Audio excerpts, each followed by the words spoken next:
اس کے بعد آتا ہے شان نزول. شان نزول کا مطلب کیا ہے؟ Back ground. آیت کا بیک گراؤنڈ کیا ہے؟ یہ جو آیت نازل ہوئی یا یہ صورت نازل ہوئی اس کا بیک گراؤنڈ کیا ہے؟ کیوں نازل ہوئی؟ ریزن کیا ہے؟ تو قرآن کے جو بعض صورتیں یا آیتیں کسی خاص پس منظر میں یعنی بیک گراؤنڈ اور حالات یا واقعات میں نازل ہوئی. کچھ تو ایسا ہوا تھا، کچھ ایسے واقعات ہوئے تھے یا حالات ہوئے تھے جس کی وجہ سے وہ آیات یا وہ سورہ نازل ہوئی تھی.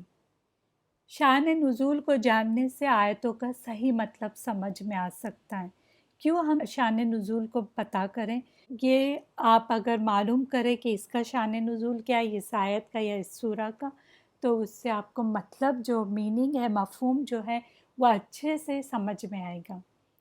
لیکن یہ بات یاد رکھیں کہ ضروری نہیں کہ ہر آیت یا سورت کا کوئی خاص شان نزول ہو. یہ ضروری نہیں ہر آیت یا سورت کا آپ کو نظر آئے. کچھ آیتوں کے شان نزول ہیں اور کچھ کے نہیں ہیں. اگرچہ قرآن کی کوئی بھی آیت جو نازل ہوئی وہ بلا سبب نازل نہیں ہوئی. قرآن مجید کا نزول کا حقیقی سبب کیا تھا؟ تو وہ حقیقی سبب یہ تھا کہ انسانوں کی تہذیب جو ہے اور تربیت جو ہے وہ کرنا، اور ان کے جو باطل یعنی جھوٹے عقائد جو ہیں یا فاسد عقیدے تھے اور جو فاسد اعمال جو تھے اس کی اصلاح کرنا مقصود تھا. تو یہ سبب مین سبب تھا. تو کچھ آیتوں کے جو شان نزول ہے اس کو اگر آپ نہیں جانیں گے تو اس آیت کا آپ کو صحیح سے مطلب سمجھ میں نہیں آئے گا. اور کبھی کبھی ایسا بھی ہوتا ہے کہ اگر آپ نے اس آیت کا شان نزول نہیں جانا تو کچھ اور کے اور مطلب آپ نکال سکتے ہیں. جیسے میں ایک ایگزامپل ہی آپ کو دوں گی. جو سورہ البقرہ آیہ نمبر 158 جو ہے اس کا مفہوم ہے وہ یہ ہے: بے شک صفا اور مروہ اللہ کی نشانیوں میں سے ہیں، اس لیے جو شخص بیت اللہ کا حج کرے یا عمرہ کرے تو اس پر کوئی گناہ نہیں کہ وہ ان دونوں کے درمیان سعی کے پھیرے لگائے، اور جو کوئی خوشی سے کوئی نیکی کرے تو اللہ قدردان ہے اور سب کچھ جاننے والا ہے. اب دیکھیں، اگر میں صرف یہ آیت کا مفہوم آپ کو سنا دوں تو اس میں بظاہر آپ کو کیا نظر آ رہا ہے؟ حاجی کے لیے اور جو عمرہ کرنے والے ہیں ان کے لیے صفا اور مروہ کے درمیان صحیح کو ضروری نہیں ہے، ایسا بظاہر نظر آ رہا ہے. اگر ڈائریکٹ آپ پڑھیں گے کوئی صحیح کرے یا نہ کرے کوئی فرق نہیں پڑتا، لیکن حقیقت میں ایسا نہیں ہے اس کا مطلب. بلکہ عمرہ یا حج کرنے والے کے لیے صحیح کرنا، جو ہم صحیح کرتے ہیں نا صفا مروہ کے درمیان، وہ واجب اور ضروری ہے. اگر نہیں کریں گے تو حج یا عمرہ نہیں ہوگا، یہ کمپلسری ہے اس کے لیے. اب اس کا شان نزول کیا ہے وہ معلوم کرنا ہوگا. یہ کیوں ایسا کہا گیا ہے؟ اس کا سبب کیا ہے؟ اس کا سبب یہ ہے کہ دور جاہلیت میں مشرکین نے کیا کیا ہوا تھا، ان دونوں مقامات پر یعنی صفا اور مروہ ہے نا، ان پر ان دونوں مقامات پر دو بت رکھے ہوئے تھے. ایک کا نام بتایا جا رہا ہے اصاف اور دوسرا کا نائلہ، یعنی میل اینڈ فیمیل کچھ ایسے تھے. دو بت رکھے ہوئے تھے یہ صفا اور مروہ پر. مسلمانوں کو ان مقامات کی صحیح کرنے میں ذرا تردد ہوا، کنفیوژن ہوا، ہچکچائے کہ ان پر تو اسٹیچوز رکھے ہوئے تھے، بت رکھے ہوئے تھے، تو ابھی یہ گناہ تو نہیں ہے اگر ہم صحیح کریں تو فرمایا گیا کہ ان کی صحیح کرنے میں کوئی پرابلم نہیں ہے، آپ صحیح کریں، اس میں کوئی قباحت نہیں ہے کہ پہلے رکھے ہوئے تھے وہاں پر بت. پھر جب نبی صلی اللہ علیہ وسلم نے صفا اور مروہ کی صحیح فرمائی تو اب یہ کام واجب اور ضروری ٹھہرا کہ اب اس کی آپ کو صحیح کرنا ضروری ہے، کمپلسری ہے. تو بظاہر یہ آیت ایسے نظر آ رہی تھی کہ اگر نہیں کرے تو نو پرابلم. تو یہ ضروری ہے کہ آپ کو جو شان نزول ہے، بیک گراؤنڈ ہے، وہ معلوم ہونا چاہیے کہ اس کا بیک گراؤنڈ کیا ہے، ورنہ کچھ کے کچھ آپ مطلب نکال سکتے ہیں. ایک آیت یا سورت کے کئی شان نزول بھی ہو سکتے ہیں. یعنی ایک آیت ہے، آپ دیکھیں گے ابن کثیر میں بھی اور دوسرے بھی جو تفسیر کی بک میں کہیں پہ یہ شان نزول بتایا گیا کہ یہ شان نزول ہے، اس کا بیک گراؤنڈ یہ ہے، اس لیے یہ آیت نازل ہوئی، اور کچھ اور بھی بیک گراؤنڈ بتائے جاتے ہیں۔ اصل میں دیکھا جائے تو کسی آیت کا صرف ایک ہی شان نزول ہوتا ہے، یعنی ایک شان نزول ہوتا ہے، اس کا ایک بیک گراؤنڈ ہوتا ہے۔ لیکن صحابہ کرام رضی اللہ عنہم جو تھے اور جو تابعین تھے ان کے بعد جو آئے ہوئے تھے، جب وہ دیکھے انہوں نے کہ فلاں آیت یا فلاں سورت جو ہے اس کے حکم کا جو اطلاق ہے کسی اور واقعے پر بھی ہوتا ہے، اس کا ریلیشن کسی اور واقعے سے یا کسی اور حکم سے بھی آ رہا ہے، تو وہ اس دوسرے واقعے کو بھی اس آیت کے شان نزول قرار دیتے ہیں۔ وہ جو واقعہ نظر آیا کہ یہ بھی اس کا شان نزول ہو سکتا ہے، تو انہوں نے اس سے ریلیٹ کیا ہوا ہے۔ تفسیر کی کتابوں میں موجود کئی شان نزول والی آیت یا صورتیں، اس کا اصل شان نزول آپ کو معلوم کرنا ہے تو بہت مشکل ہے کہ اصل شان نزول کیا تھا، بیک گراؤنڈ کیا تھا، بہت مشکل ہے یہ معلوم کرنا۔ تو ویسے بھی قرآن کو یہ سمجھ کر پڑھنا چاہیے کہ ہر آیت میرے لیے ہے، اللہ تعالیٰ مجھ سے بات کر رہے ہیں۔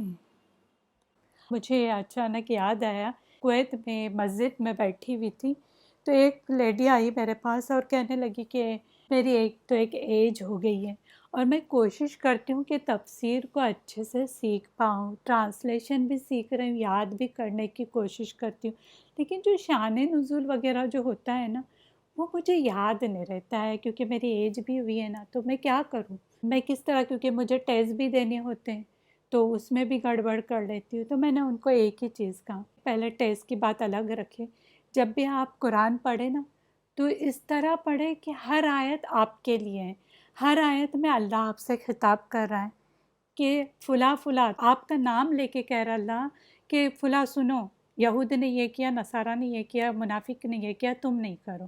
تو ڈائریکٹ آپ یہ سمجھے کہ یہ میرے لیے آیت اللہ نے اتاری، مجھ سے اللہ خطاب کر رہا ہے، تو پھر وہ مزہ کچھ اور ہوگا، اور پلس ہر آیت میرے لیے، ہر آیت میرے ہدایت کے لیے۔ ہمیں بھی یہی سوچ کے پڑھنا ہوگا کہ ہر آیت میرے لیے، اللہ مجھ سے خطاب کر رہا ہے۔ ہوتا کیا ہے پتہ ہے، جب ہم جوش میں تفسیر بھی شروع کر دیتے ہیں تو زیادہ ٹائم ہم اس میں لگاتے ہیں، اچھا یہ آیت ہے نا منافق کے بارے میں، یہ آیت ہے نا یہود کے بارے میں، یہ عیسائی کے بارے میں، اور خود کو بھول جاتے ہیں کہ کہیں ہم تو یہ چیز نہیں کر رہے ہیں۔ حالانکہ ان چیزوں کے جو بارے میں بتائے گئے ہیں ہمیں، منافق ہو یا یہود ہو، نصارہ ہو، تو ان کے بارے میں کیوں بتائی گئی؟ کیا کوئی غیبت کرنا مقصود ہے؟ نہیں، بلکہ اس لیے بتایا گیا ہے کہ آپ نہیں کرو، انہوں نے جو کیا ہے نا وہ آپ نہیں کرو، اپنے آپ پہ خود اپلائی کرو، یہ کہ یہ کہیں میں تو نہیں کر رہی ہوں۔ جب میں نے اس لیڈی کو میں نے بتایا کہ اس طرح سے دیکھیں آپ اپنے اوپر اپلائی کریں، تو وہ کہنے لگے ہاں ابھی بڑا مزہ آ رہا ہے، اب لگ رہا ہے کہ سچ میں قرآن پڑھ رہی ہوں۔ تو یہ ہونا چاہیے، جب بھی کوئی آیت پڑھے تو اپنے اوپر اپلائی کرے، کہیں یہ تو چیز مجھ میں نہیں، یہ آیت میرے لیے اللہ نے بھیجی ہوئی ہے، مجھ سے اللہ خطاب کر رہا ہے، خاص طر سے یا ایھا الذین آمنوا آئے تو کان کھول کے سنیں، آگے کچھ آیت آنے والی ہے جو ہمارے لیے تہلا دینے والی آیت ہے، اور یا تو ہمارے لیے حکم آ رہا ہے۔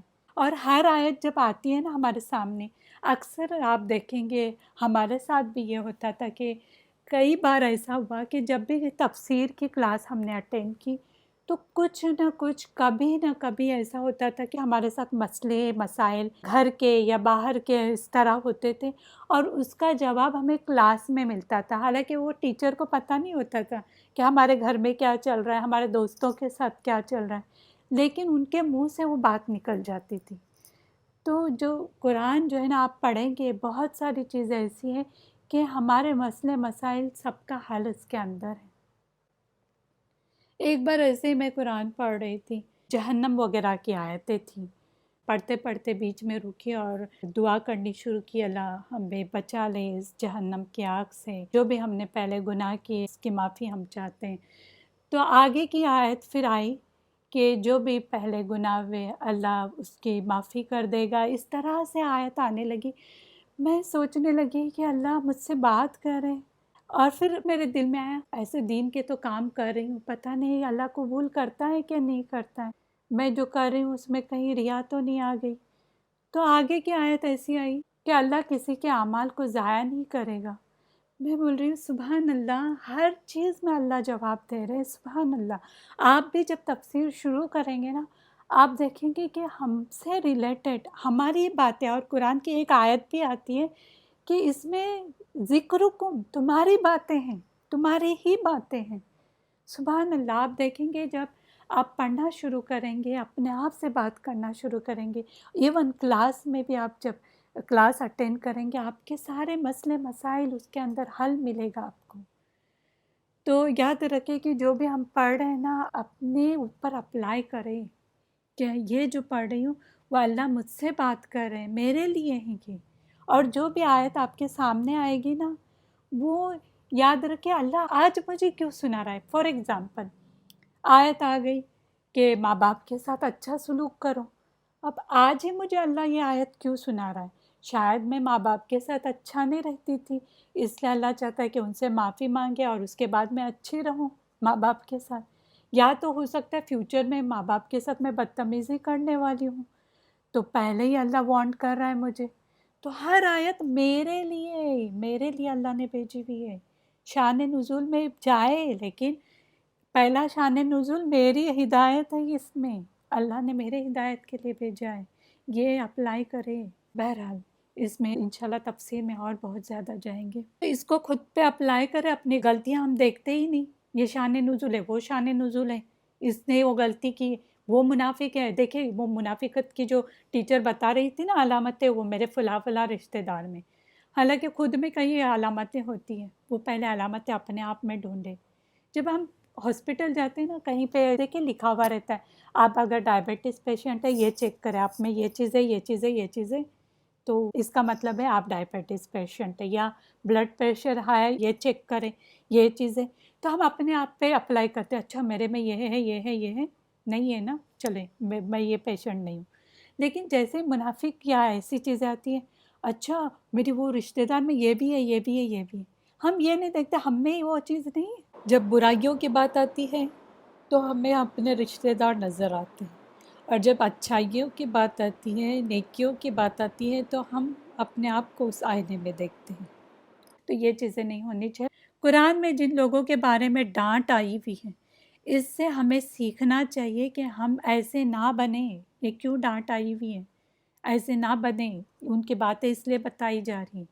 اگر ہم میں یہ برائی ہے بھی، آج بھی اگر ہے، تو ہم اس کی اصلاح کریں، آج بھی وقت ہے۔